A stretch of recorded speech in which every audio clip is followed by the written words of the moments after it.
AI has a very complicated relationship with the truth. Oh, it's supposed to extremely. persuade you not to be very truthful, and then enters the fact-checking. But we don't want to fact-check because you want to collect every information from what AI has given you, this model. Yes, and AI is not factual. Yes.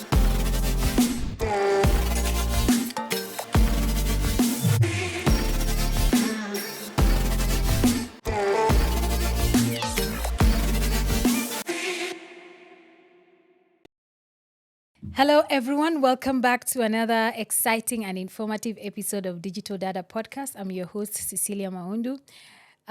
This episode has been made possible by the Association for Progressive Communication under their grant called Tech Joy, and we are going to be looking at digital activism, feminist digital activism. And today my guest is someone you've seen literally everywhere. So if I try to introduce her, I will not do justice. So allow me to introduce, I think we need drum rolls. Don't you think so? Yay. I'm so happy. Thank you. Here. Thank you for having me. Thank you for the patience. My gosh. Yeah, we've delayed this. Yes. We've pushed it twice because of flu. Flu. But then the worst thing you can do is organize a podcast when kids are going back to school. Yeah, that was not strategic. Maybe we didn't. Because the kids get sick almost immediately in school. Yeah. Then they bring it home. Mm-hmm. But thank you so much. Thank you. Welcome to Digital Data Thank Podcast. you for having me. You're our first guest on this amazing series we are starting on digital activism. Love it. And we are going to be looking at feminist digital activism. Yes. And we are going to be looking about the issue of tech-facilitated gender-based violence. Yeah. Because I know you've been through yes. it. I think yours is literally every day. Yeah, it is. Because, when you follow someone and you're always looking you always pop up. Always, yeah. And then now, because now the other side also sees it. Yes. So we got through things online. I think we got through a lot of things online. But tell me, who is Nyandia? Nyandia is, I'm a chartered marketer. Mm-hmm. I'm an AI trainer with CIM UK. I'm a mom, which is very important. I'm a partner and I'm a co-founder of Minty Lime, which is an AI creative agency, among the first, I think, in Africa. So we make brands, we humanize brands through storytelling and at an intersection of storytelling and artificial intelligence. Brands that I'm sure everybody interacts with on a day-to-day basis in East Africa. So, yeah.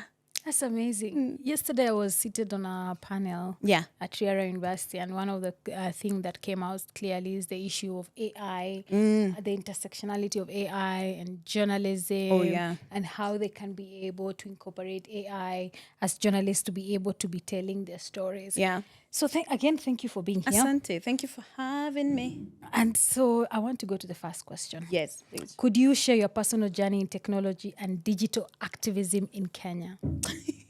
So this is very interesting. So my background is software engineering and networking. That's what I went to school for. That's my background. So I've always loved technology. Even in high school, I was the kids who did, computer. For, there was computer studies back then and you could do that in your KCSE. So I was one of those students who did that. So I knew from the get-go, because I did not grow up exposed to technology. We don't come from a very, very strong financial background. So we are not like some people who might be very exposed. Right now it's different because technology is everywhere. It's been somehow democratized to where even watu vijijini somehow are accessing technology. So as we didn't have that, cybers were not common. I know they're not common again, but there was a period where they were very common. I always say we were the first generations of cybers, and it used to be so exciting. And it was so expensive as well. Like people became moguls because of owning cyber cafes. I remember, and right now, the only cyber cafes I think in Nairobi that make money are those ones next to Norwich Towers. Yes, and the ones that, what do you call that place for passports? Because then you have to go and print and they tell you don't have these. I think those are the most profitable ones right now, and anything around Jamia Mosque, because those ones are still necessary and for the school kids and all that. But yeah, because of that, I think it got me a lot of curiosity in regards to technology, what it is, and how it makes things better, because I could tell it makes things easier. Yeah.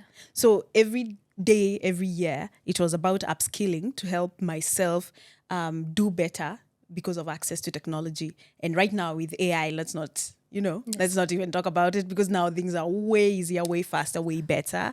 But yeah, that was my OG story for tech. So there's a time I attended a meeting and they were talking about how to encourage young girls to get into tech, because one of the things that is there is they're the minority in the tech space. And you who's done AI, most of the algorithms are trained by a lot of male White. yes.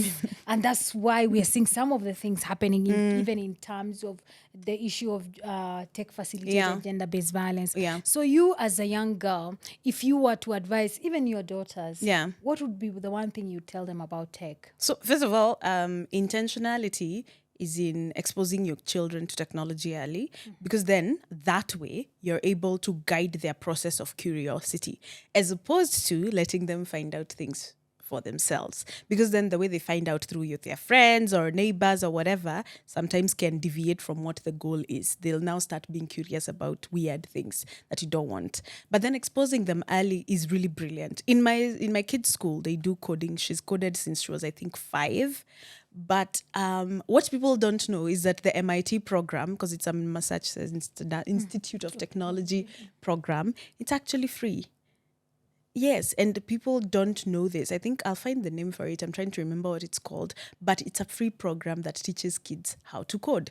But now what has happened is that, again, the democratization of this knowledge only goes now maybe to the international schools, as opposed to going everywhere. And that's what we've been trying to do. Tell people there's this program here that you can get even like a 15K laptop for your kid if you can, and input it, and they start learning how to code and logic and things like that to enable them to start building small programs for themselves. So the first one is expose them to technology, because either way, whether it's in school, whether it's when they're playing, they're going to find someone who has a phone or a laptop or a tablet that they're going to be curious about. So the sooner you let them know how this works and what you can use it for, the better it's going to be for you, especially for girls. And I think also there's a reality part of it that sometimes we forget to give them, especially when you have preteens or teenagers. Mine are very small, but I've seen it with my friends who have preteens and teenagers, where now you prep them early for what is going to happen. So I do believe I'm like those guys in Australia who are trying to push a law. Yes, right? 16-year-olds. Yes, 16-year-olds should not have access to internet, to social media, because also, which is very sad, the suicide rate between 10 and 14-year-olds has really gone up. It's the second leading cause of death for 10 to 14-year-olds, which is insane. You would not expect that. And a big part of that, and the causation you will find, it does have a root in social media and bullying and exposure to specific things. So I think, first of all, we need to protect our kids more. And that is why I've been pushing anyone that I know who is in public policy and in governance to do something about it. Because I do think it's messed up to find kids on TikTok and they're getting bullied about how they look. And this is like an 11-year-old. I think it's very messed up. And adults are very odd. But then now, when you have a government that also releases pedophiles, that pardons pedophiles, I don't know if you saw that list. Yeah. But yeah, it speaks about the state of how less we think of our children when things like that happen. But I think prepping your kids for anything and everything is one of the smartest ways to go. Another thing is, one of the biggest people that I look forward to, there's two AI technologist women that I'm very big on. The first one is the founder of Canva, right? Yes. One of the most profitable. I don't even know what to say about Canva. That's how good it is, right? But that tells you, when women create things, first of all, they create things that anyone can use, because Canva was meant to make it easy for design. So you may not be able to afford to pay like a designer who will do it on Adobe and all these other tools. But then on Canva, you're finding preset, posters. All you do is add your logo and edit. And now she's done it with AI. So there's her, and there's another lady who created an AI tool called Blotato, which helps you just navigate AI. It's a brilliant tool as well. So I say a lot of the things that I think also happen is because the tools are not made by women, most of them. If you think about it, Meta, Twitter, X now, which is Elon Musk's, I think women need to build more. And I know women are building more, but more so to that, we need more women VCs than are existing right now. So they are funding these women who are creating these things. Because I know so many of my friends who've created so many brilliant applications in Africa that are AI based, but then without the funding to be able to put it out there. Yeah. Like you'll find it's only the guys in their community who now know what they're doing, but then it's still not, penetrating like the way OpenAI is penetrating. So we need more girls who are going into finance, more girls who are going to become venture capitalists so that they can fund girl projects. We need more girls who are creating this technology for other women. So it's like the perfect time to actually be a woman and to be in technology, because then now technology has been so democratized. We all have it. We can do the most with it. So the best thing we can do is start building projects and products for ourselves. When you talk about like Africa and producing brilliant tools, I mean, let no one lie to you that we don't have those tools.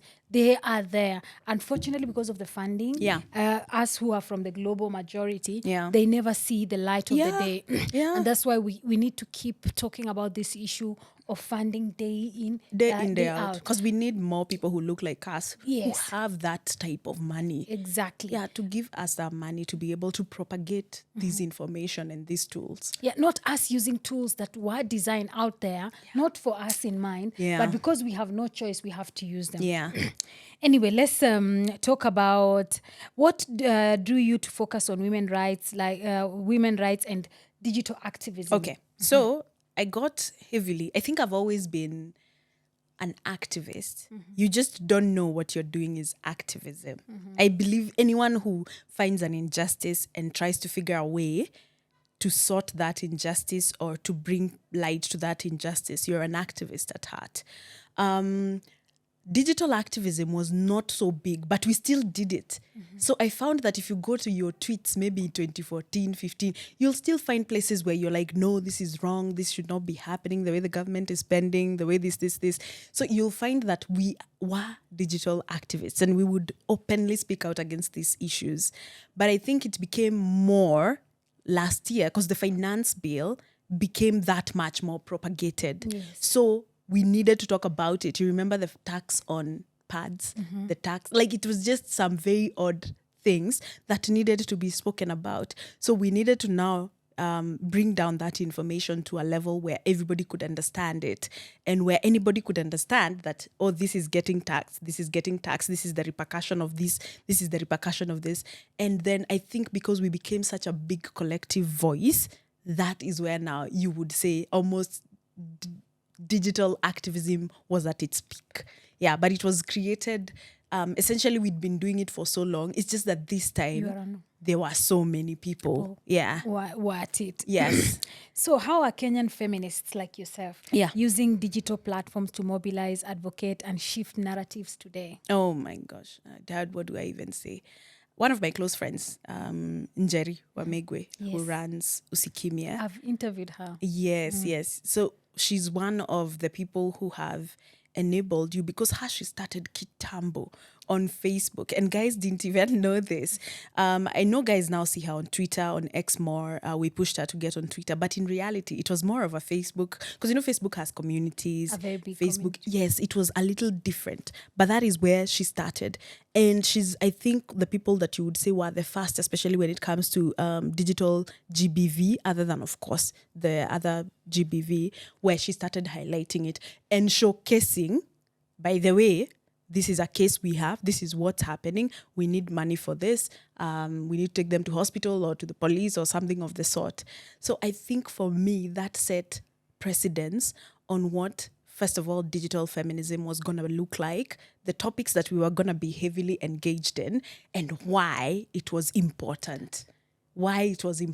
Because we started seeing all these things. Sometimes you have your head in the sand. And I think Kenyans, for a very long time, we've had our heads in the sand. You're like, okay, sawa, as long as it's not directly affecting me, you may not even talk about it. While it is still directly affecting you. Yes. While it is still directly affecting you. And for so long, we would start bringing up these cases. For example, if you're trying to bring up advocacy or knowledge about a specific case about a girl or even a boy who's been sexually abused, for example, And you would find the 50-50 still happening for so long. Juicy is where the 50-50 is no longer as intense, but the 50-50 of people saying, oh my gosh, why would this happen? This is so bad. Versus, is this story zenu mnataka tu funding? You know, you also have that thing, which is odd. Where do they get that narrative? Which is odd because Njeri is one of the most underfunded brands out there and heavily underfunded. The guys who get the most funding are not even doing 1% of what Usikimie does, not even a percent. Right? So we would get this thing and it would tell you, it's not even like a misinformation thing. It's people who personally choose to chase a narrative because you cannot believe yourself that you live in a community where people do these atrocious things.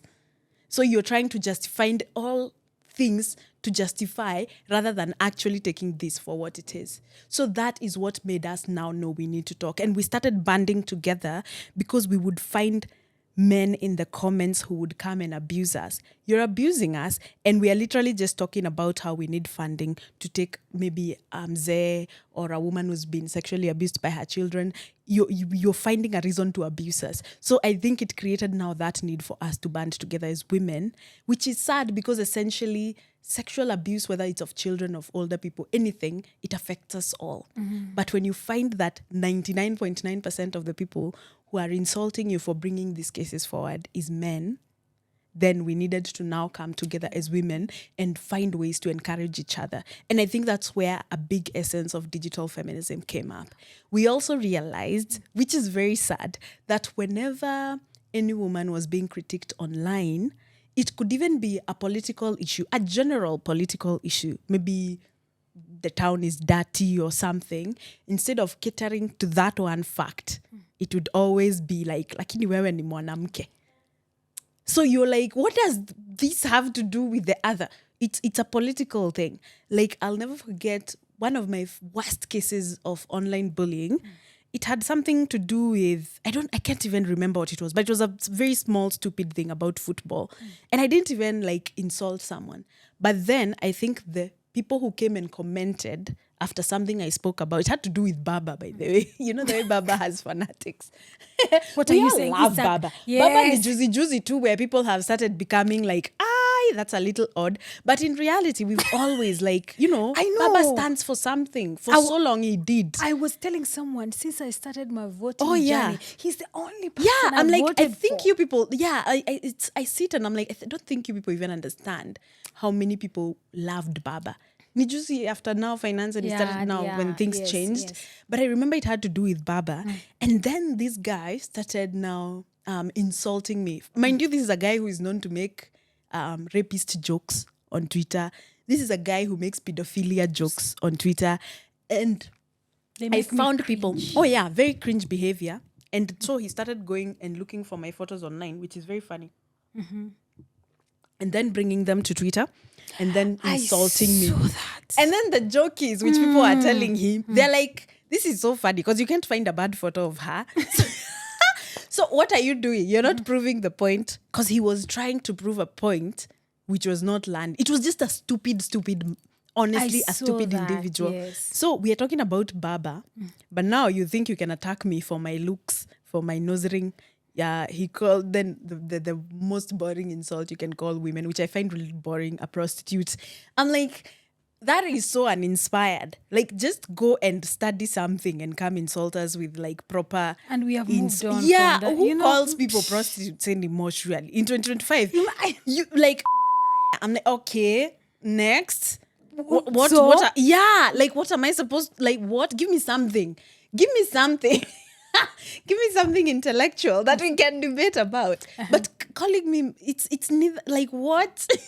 And you a stupid take. We have moved on from that generation of being ashamed by calling me something like that. I know I'm not. You don't even know me from a grain of salt. You've never met me. Everybody knows me. I'm a corporate girl. So if anything, he kept doing that. People are laughing at him. They're like, okay, now stop. You're going to lose this war. Because I didn't even need to fight. I just kept quiet. Because I was like, this is stupid. There's a place people go to and you can't now go there. So I'm like, I will not go to hell with you. You will not drag my brand down at kushinda online. I was like, no. So you will find now cases like this. Think about Governor Waigoro. when NYS scandal happened, that was the first intense media PR bullying I've ever seen against a woman, where instead of going with the NYS thing, they started saying she's A, B, C, D. Yes. And that's the thing about... even in the front papers, I have never seen that in my life. So the violence becomes gendered. Yeah. It's about you, how you look, not Who about this who scandal. you were seen with, who you sleep with. And mind you, nobody knows who you sleep next to. It's just people who create this thing because they have nothing else to fight you for. You see now, if you were to go band for band, you can't insult her intelligence. You can't insult her going to school. You can't insult her. You can't even insult her with maybe children because you don't know her life. Because we refuse to show you that bad bit of our lives. We will tell you we have kids, but you'll never see them. We'll tell you we're married. You'll never see them because we protect. It's our work. Like women protect their families, sana. But you would find instead of people going for NYS scandal 1 or 2, giving facts, who delivered air, they would go for her from a personal level. That was the first case. I was like, this is now crazy. I was like, this is now becoming crazy. It would now for sure made you now question, was she involved in NYS? Because they were not dealing facts. They were dealing emotion. With I think the also one where you fight women. is the question of sensualized. It's called They sensualized that. Yes, and I think also the public also needs to be educated on that because you will find somebody knowing about the violence and all that, but they know nothing about the scandal. And you're like, and we can losing you imagine? This was the focus. This was so the we are focus losing of focus it. to this. Now we're here debating who is who where. Now that we've talked about like the issue of digital activism, let's move to 25th of June. Yeah. Which one? This one or the other one? The other one. The other one. Both was quite something. But the other one was the one which set the stage. Like, like we are here and you're going to hear us. So 25th. Yes, 25th of June. So how have they shaped the public debate? What lessons can we draw from them? Is that, first of all, the Constitution stands for something. And secondly, there is power in numbers. What is the most interesting fact? I don't know if you noticed, a lot of these protests had more women than men. So true. Because me, I went to actually protest on the street. Yeah. Okay, well, I didn't last for 2 hours. I was there. I'm a serious millennial. Yeah. Like those there real were so millennials. many women. So I looked and I was like, I was so impressed. So many women. And despite the things that women have done for this country, which is proven in time, whether it's Mau, whether it's anything, you're still getting the short end of the stick. Like, I will never forget someone even asked, what have we not given you? During the 25th of this year, you remember something happened and then women were being raped in town, in all this, in Juja, in all these places. I even remember a part of Thika Road, I don't know if it was Juja, where they broke into a hostel, a women hostel. Yes. And I had to I don't even know what to say. It was so insane because you could hear the girls screaming. Yeah, like the violence against women, not just in Kenya, it's in general. It's very, very crazy. Because what have women not given for this country, for causes, for anything? Women are the ones who birth everybody who is out here. But women get the short end of the stick in every single conversation. So whenever I see people saying, but you're over-empowered, I'm like, anyone who talks like that does not know the data. Exactly. That's what I say. I'm like, oh, boy, child. I don't refuse. Of course, children are children. But I promise you the data is going to disapprove what you're saying. Do you know, last year I read a research and it was from a very credible organization. They said it will take 100 years for us to be at par. 100 years. It is bad. So when I hear funding, the boy child is big, I'm like, Like, I'll never forget, I did a Twitter space and the argument of the people was that women now are getting more funding. I'm like, where? I'm like, what are you talking about? Before you do these spaces and this, do research. Because that is also the other thing. We're so easily misinformed as Kenyans. Like, Juicy, I came to the realization, I was somewhere where there were like a couple of politicians. And I realized because of the emotional nature of Kenyans and how reactive we are on digital media, I've come to realize that a lot of the conversations that are happening in the digital spaces are political. they've been pushed by politicians. So you guys are thinking that it's anti-Ruto or it's anti-who, and I promise you there's a very high chance any conversation that is ongoing right now has been triggered by a politician. People don't know this because they've figured out how to play with our emotions because they know how reactive we are. We are so reactive that international, whether it's artists or whatever, whenever they notice that their engagements on their socials are going down, and these are US artists, for example, they just need to come and comment something about Kenya. Their engagement will go back up.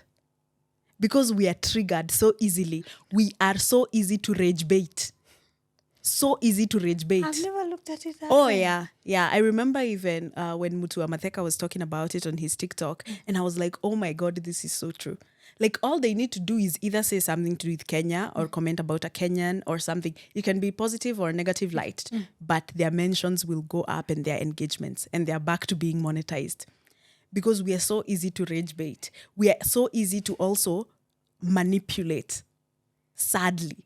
And that is why Kenyans will forget everything because of a football, because Chan is here and the government is doing, and everything. So we are like, ni ball too. I'm like, you people don't know how political sports are.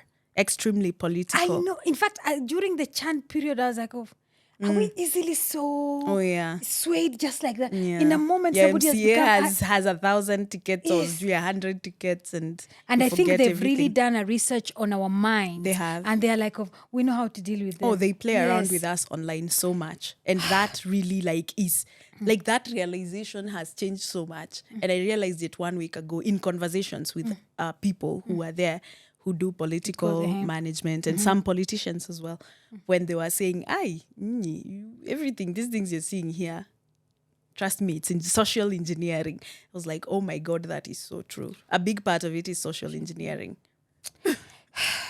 So, what challenges do these movements face in? You've mentioned some of them. Yeah. So, what challenges do these movements face in sustaining momentum? Because it fizzles. Yeah, it fizzles, and I feel like it's so sad. It is, because we need it more than ever active. So, and translating online protest into offline change. Yeah, because that's what we want to do. Yeah. Yes. I think a big part of it was we start I think empowerment in the pocket is everything. Because a big part of what now started dissecting things was people being paid off, right? So sad. In truth, if we were all financially empowered, psychosocially empowered, it would have been very hard to pick people apart and then know who can be paid and who can't be paid. I think we need to empower each other more. I'm one of the people who wears a lot of Kenyan designers, my bags are made in Kenya. I think it's important to empower Kenyan brands. When you discover that a lot of these people you're seeing online have businesses, push them up, push business their way.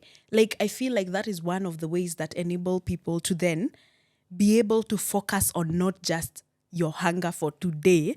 They're able to focus on, we need change for the country. Because I feel like where we are right now, people are focusing on hunger of the day. Because you're hungry now, you need to eat now, right? So you'll take that, remember the goons, you'll take that 1,000, 2,000, 10,000, whatever it is. People will take that, forgetting that this is just how long will 10K take you, right? You're forgetting that it's going to be, you still need food tomorrow. Your kids still need fees next term. And that can only come about because of social change, but not because you've been called where by which leader and you've been given 10K. Okay. So we need to just empower each other more financially and in business. And that's what I do my best in regards to marketing and AI and telling guys how to scale their brands so that we all at least to a more care to where we can all come together and band together and fight for change. The next thing is there's someone who made a joke that Kenyans, we vote with Woishe. Which is true. Very true. They say that, I'll never forget, it was a bishop. He was talking in Kikuyu and he was saying that if you go to some place, it's like a rally, whether it's a funeral or anything, then someone comes and says, oh my God, mimi ni mtoto, sina mama, sina baba, sina nini. Then now people are like, huyo ndo tutape. Yeah, that is now the... It's the same the thing. bottom line. When a politician dies, sorry to say so, I mean, Yeah. death is like an eventuality, and it's sad. Yeah. But you see, like one of their sons or their daughters, I'm like, oh, Yeah. people, and people will vote for that person. Oh yeah, because it's like, Woishe. Woishe. It's Woishe. That's why the wheelbarrow movement was also so big, because it's very Woishe as well. And that was social engineering like you've never seen it before. And they noticed because they have this money, they're able to get these sentiment companies who come here and they carry out all these sorts of social engineering tests to see how Kenyans will react You to remember what was the name of that scandal that happened? Cambridge Analytica. The Cambridge Yeah. Analytica. Oh, yeah. And oh my goodness. Right? And you saw it even with the US election on Yes, Twitter, right? yes. Because a big part of the US election, I feel, was Trump won digitally, because they started propagating all these weird things about wokeism, Kamala, yes. right? And it was not even true, but nobody cared. We live in a world where it's not facts anymore. And this is why I was telling, I was at USIU and I was telling these professors, I was like, we need to find a place where educators and creatives meet. Because educators have all this knowledge, all this data, all this research, but nobody is putting it out there. So the people who are putting out content and most of them don't have facts. It's just based on, you want to trend, or you think you know something, but in So the data actuality, is you not never even being researched. used, Yes. So I was saying we need somewhere where academia and creatives meet, because academia is the smarts, like they know yes. things. They can even be able to like foretell based on habit what may happen. But nobody is actually putting pressure on this on creatives to research more, or on academia to mesh with creatives. And I feel like that is gonna really, really help. And you've seen it with guys like Professor Nyandia Gachango. You've seen her trying to do it, and they give up because of it's intense, that online world and the bullying and all those things. It's not a joke. So it's intense. The organization that has funded this episode is called Association for Progressive Communication. Yeah. And they are very, very keen in when it comes to the issue of TFGBV, which is gender-based violence. How can we make the online platform safe for women, girls, and minority groups? Because we are talking about tech joy. How can we make technology fun for everyone? And you see, as we are going on, there is also the issue of the digital gender divide, which one of the things that really brings that is the issue of TFGBVs. And now to my other question on the issue of TFGBV. What forms of tech-facilitated gender-based violence are most common against feminist activists in Kenya? Most common is, first of all, people create, if you're hyperactive and they deem you a threat of any sort, the deepfakes come in. Like, you've seen deepfakes. Yes. We're about to enter an electioneering period where guys are doing campaigns. So I was even telling guys we had a African PR week, where we were talking about what to expect. And we were saying deepfakes are going to be more than ever. Because something that also penetrated the finance bill, for example, was deepfakes. People started creating fake CNN news, especially to politicians, to try and push narratives. And if you were not keen enough or used deepfake checkers and things like that, people thought it was real. And they were able to also now penetrate the movement like that. So that is one of the worst violences, because people create all these sexual things, and they push that. You've seen guys on Grok being the Twitter AI, the XAI thing. You've seen people telling Grok, when you're just a girl who is talking about something, then they'll say, undress her. And it undressed. Yeah, and it did. I know now they've put in certain measures, but can you imagine how crazy was that? That people would take your profile photo just because you've made like a political statement, or you said something that is counter, what do you call it? It's not prominent. It's not something people, you're not agreeable because you see the world differently. So a lot of women were in public spaces. We're very polarizing. You either like us or you hate us, because we are not the same in how we think. And that's the beauty of life. We are not the same. Nobody is the same. Even the partner you marry is very different from you. You guys, he might not turn the ugali. You want to put it on your hand and turn it. People put tissue the other way. You've seen we are all different, and that's the beauty. The problem is that now online, it's being proven that when you're different, it's problematic. So for them to deem you problematic, and it doesn't take much for a woman to be deemed problematic. Yeah, I mean, that's why it takes there's a so second. many of us who are Yes. problematic women. Doesn't take much. It just takes you being different. And then they start calling you righteous. And then they start saying all these things about you. Then someone pulls a photo from somewhere and then tells an AI tool to undress you. That is like the worst form of violence I have seen. It is so bad. Or people finding your ex, and then they start, propagating your chats or your photos, nudes, things like that. Some really egregious online sexual violence, right? And then now people who drag your kids into it. That is also another breed that I find so demented. Because they'll now find out, maybe if there are political figures who now put their kids out there, so they'll drag your kids into that conversation. And I've interviewed journalists who've gone through the issue of tech facilitated gender-based violence, and they say it gets to a point, even your partner is brought into the conversation. Oh yeah, and he has nothing to do with it. Sometimes even one of them told my partner is not even on any social media platform. But you'll find someone trying to prove a point with it. Like I've had my partner dragged into conversations that people don't even know him. They had nothing to do with him. Then they're dragged into that. They bring my dad into that conversation. They bring my siblings. They try to bring my children. Like, you're like, what is this? And just because you stood for something that was not common. So to my next question, with the rise of AI-driven disinformation and deepfakes, as you were talking about, what new risks do feminist activists face? Oh my gosh. I'm telling you, we were making this joke. There's a show called Catfish. I don't know if you know this. It's an MTV show called Catfish. Yeah. Catfish was just cancelled, Juicy.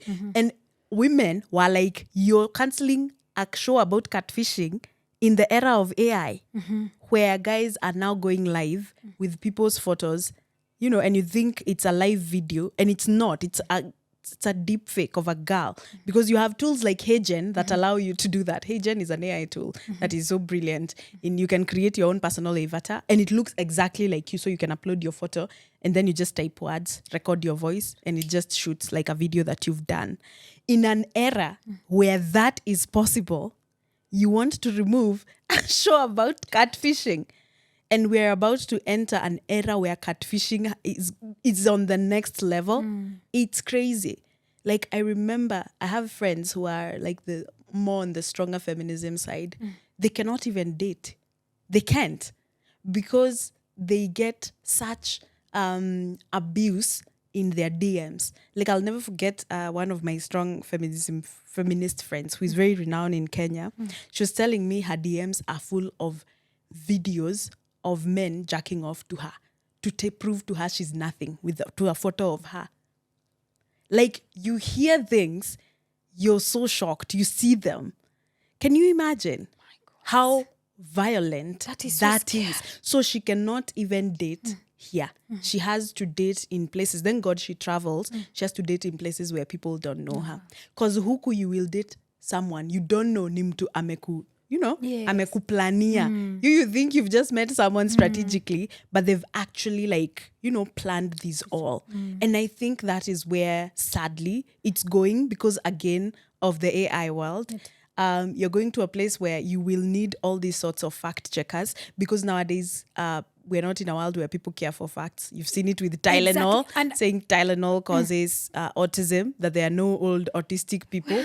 And people don't even bother to check the facts. They believe that they're like, yeah. Tylenol is bad. It's paracetamol. It's bad. Pregnant women should not. Yet, like we were having that discussion, pregnancy is one of the hardest things for most women. There are women who have it seamless, but for most women, it's one of the hardest, most painful experiences ever. So you are, like, I remember my second pregnancy, I carried it out with painkillers nonstop because of how bad it was. But you see, those are the things that, again, because it's a man's world.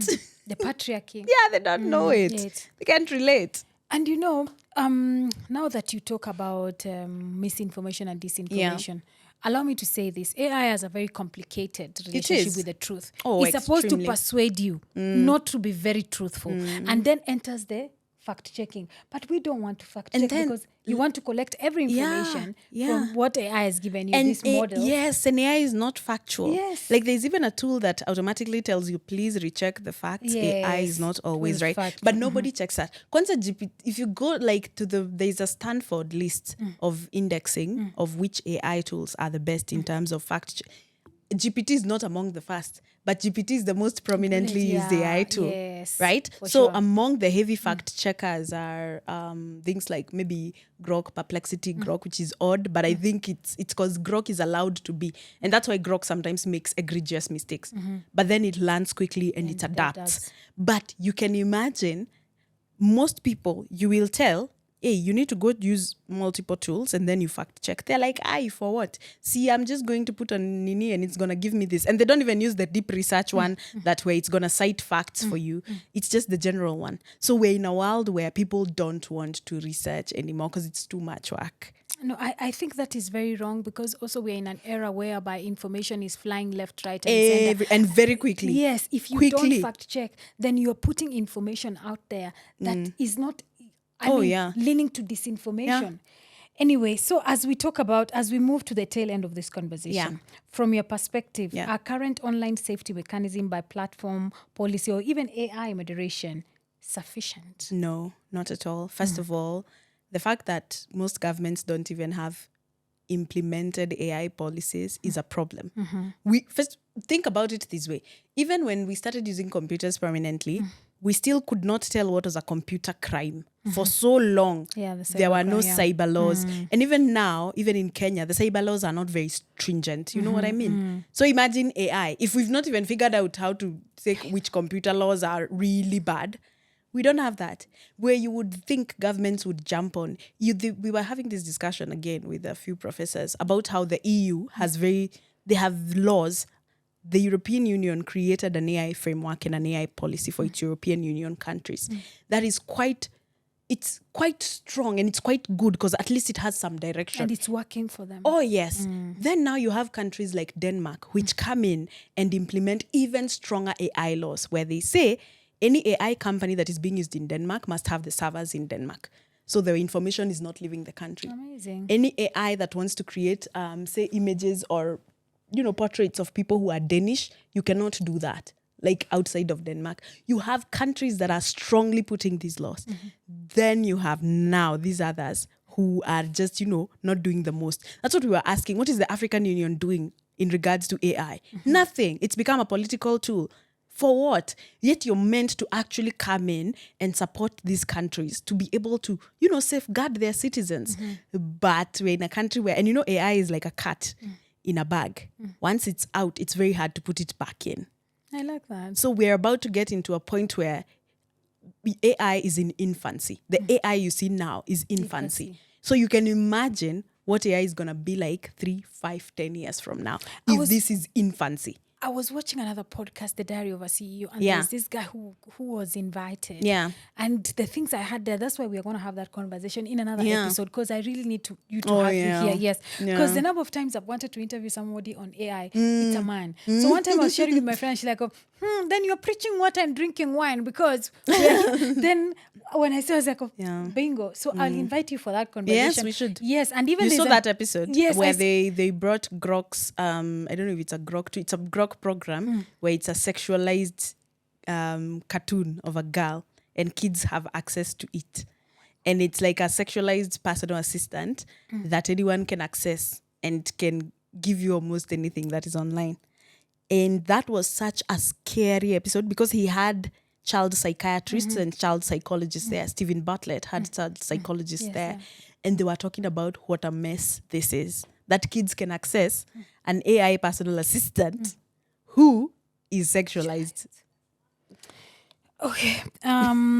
Solidarity. Let's talk about solidarity. Yeah. What role do networks, collectives, or community play in protecting and supporting feminist digital activists like yourself? Yeah. I think, me personally, I'll speak. I have never per se been approached by any union that is collectively protecting us. I do think now we need that more than ever because feminism also changes. It's rooted in one thing for sure. We are all rooted in equality of women. Yes, We are rooted in that. But then now, as we've seen with eras of digital and AI, it changes to the needs change. The protections change. Because now, for so long, maybe it was like a physical protection when you're like a big known, you don't want to get harassed and all these things. But now you can imagine with AI and technology, it has changed. The needs for protection have changed. I think we need more. People think that there are very many feminist outfits out here that are heavily in the work. And that's they the are narrative not. that have been sold. The data is not that way at all. The data is that if anything, we need more protection for our kids, for our girls, for our women, for older women even. Like we need more protection because again, the data says, for example, that the one person who is most likely to kill a woman is her partner, which is very crazy and scary. But if you go with such data, which is data that is worldwide taken, they will say, no, that's not true. It's this, it's this. So I think we need to have more solidarity with more organizations that create safe spaces for women and protect women. I think, and these spaces, by the way, interestingly, are ally focused. So you have men in these spaces because you have male feminists who actually understand the root of feminism in a very good way and will help us get to that point that we want to get, but as allies. But as feminists, we're very strong. We're very strong together. And that's so encouraging to hear because also there's a narrative that has been sold that we are very divided. Yeah, men, women. Yes. No. Yes. That's not also the facts. I don't know. That's also one of those things that people propagate to create and there's that. no data. There's none. There's none. Men need women, women need men. Yes. And there is that borderline. Yes. And it's common sense. You would think it is common sense. And it is the same thing with the issue of tech-facilitated gender-based violence. We go for meetings, but we are only women. And one person said, we are speaking to ourselves. Yeah. That's why we need men in this conversation. Yeah. Can I even tell you one of the worst bullying that I've ever encountered was from women. That is what is the saddest thing ever. It was not even from men. It was not. It was from a woman on TikTok. Yeah. It was from a woman who deems herself a feminist. She says she's bipolar and uses that as the excuse. But one of the worst. I know who you're talking about. Yes, the worst case of. Thank God that people who know me and people now are getting to know me more. They're like, that's just BS. But you can imagine that is the worst case. I can't even. Twitter has never even gotten that nasty. Where do you see hope or innovation in Kenya feminist digital activism? I think it's a good space to be in right now. There's more of us. I want to say some are very radical, but it's also a good thing in its own way because now you have women who are willing to fight for women. We are more educated than you could have compared, say, 20 years ago. We're still a minority, but we are more. And we are in these tech spaces. So we are now creating spaces for more women, for more feminists. Yes. We are creating safer spaces. Again, like I said, we need to at some point stop just being consumers of this technology. We need to be creators of this technology. And I feel like we're in the era where now women are creating more than ever. So it's very exciting to see what's going to be of digital feminism in the next 2-3 years. I'm very excited about it because now we have more women in parliament. And I know sometimes it's counterproductive because they go in there and they just join the bandwagon and most don't do what you think they're going to do. But I think because we're clearing that era of leaders and we're getting into a new crop of leaders, I'm encouraged because I think things will be better and things will change. And we will keep pushing for policymakers to make online spaces safe. We must make our voices heard. Twitter was not this bad, by the way. During Jack Dorsey, it was not. Like the minute you would say something and your account it would go. Or if it's picked by the algorithm that it would go. It's just now that things have become. But I feel like things will change. And I do hope that policymakers implement this and protect their women and their girls from these online sorts of atrocious people. And you see, when I'm listening to what you're saying, it's literally saying we will leave the space better than we found it. We have to. And never have I envied the girl child more than now. I don't know if Yeah. envy is the right word, because I feel like by the time, even your daughters, by the time they get here, Yeah. they will not go through the same things that we are going through. I have this lady doctor. She's older, but I don't even know her like personally, but she's on LinkedIn, and every month she sends me like a Bible verse and encouragement, and she tells me about feminism in her era. She's in her 50s versus feminism now, and she says the same thing, that I am so jealous, but like a good one, not the weird one. Good. Like, A I'm good so one. happy Yes. of the girls you are today, because us, it was so different. Like, for her to get her doctorate, it was against 16 million odds. Now the odds may be halved. They're still odds, but they've still been halved. half. So I'm excited because we are very determined to leave the spaces better than we found them. I like that. Yeah. So last question before my producer kicks me out. What systematic changes in policy, tech governance, or community organizing are needed to make digital spaces safe for women and activists? So first of all, I think we need to stop being threatened just for being a digital activist. Like, at some point that needs to stop, where you're deemed a threat, even worse than someone who steals and robs people with a gun outside here. And that's the situation. That is the situation right now. You're doing anything online and people just are like, oh my gosh, are you sure? You might, and it's not even anything that is gaslight. It's based on facts. You're like, we need to change this. We need to create safe spaces and policies. And that's why there's always been like a whistleblower, what do you call it? It's like a whistleblower act that protects whistleblowers in the entire world. Right? So we need to have this for digital activists, because a lot of whistleblowers, interesting, have been digital, right? If you think about Julian Assange, if you think about the guy for Adani, Nelson Amenya, if you think about, but we need to create these spaces and make them safe. And this can only be done, interestingly, if we overhaul the politicians that we have right now by voting them out and voting in a new crop. Because this is what I feel, as long as the older ones are the ones mentoring the new ones, then very little changes. It will keep moving It from will just, the next generation. it will just keep morphing and changing, but it's the same head. It will just keep morphing. But I think if we now vote as conscious people, getting the emotion out of it in regards to that part where our emotions are used against us, but using the correct emotion of wanting change for everybody, that would change a lot. Because once you have the right leadership, it's very hard to not have the right laws. It's very hard to not protect the children. It's very hard to not protect the women, right? Because you will have the right people. But as long as we keep voting the old gatekeepers or even recycling them, yes. my gosh, it's gonna be different. But again, like I say, we need to get more money. We need to be VCs, because VCs also influence policies. Yes. Yeah, then we just empower ourselves to where now we're the ones who influence policy.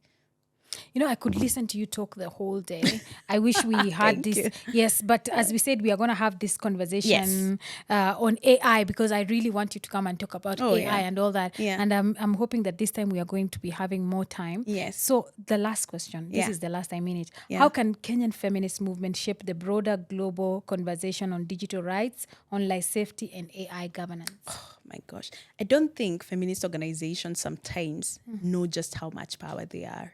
The red lipstick movement. Such an interesting concept. Can you imagine just wearing red lipstick outside parliament, and it shifted laws, and it was done worldwide? You would find women in Italy, in Portugal, in US, in Kenya, do the red lipstick movement. It is so impactful in how we do things, because we are different in how we think, because we want better. All we are asking for is equality and safety. Like, it's not that much, truly. That is like a basic human right. Yes. Equality and safety is a basic human right. So I think we can do more. I think this time what maybe we may do more is we actually need to now create this. You see the way like these guys for music created their own file and took it to parliament. We may need to do that, to where we've ask and demand specific, say, politicians. If we're in Nairobi, you go to your women rep or your governor or your senator and you say, this is what we want to present to parliament, because now we demand of it. I think if we move it now to where it's now more practical like that, and it's more, and that's why I say we need more academics in creative spaces, because they guide you, because they understand these things, these professors of law, these, they understand these things. But if we do things that are that practical as well in the legal part of things, on top of now the red lipstick movement and all these other things that we're doing, the marches, but now we actually create a document that we want implemented, I think that would be a good step to move towards. And I'll really encourage that now that we're talking about it. Like anytime now I go meet Jerry and other people, I'm like, I think we need to sit maybe with like a policy maker. We create a law, what we think it should be, and then give it to one of our representatives to take it in parliament. And going back to your point on data informs policy. So if we don't have data, then we are literally rambling. Yes. Yeah, we are absolutely rambling. So now, because we are educated, we know more, we have access to more data. Let's implement it and start telling them this is what we need. Yeah. Nyandia, thank you so much. Thank you. As I said, I could listen to you the whole time. Yes. So thank you so much for making the time to listen to our conversation. This episode has been made possible by the Association for Progressive Communication under their grant called Take Joy. Please go online and search. They are doing such amazing work in the issue of TFGBV and other issues. So see you in the next episode where Nyandia will be talking about AI. Bye-bye. Thank you.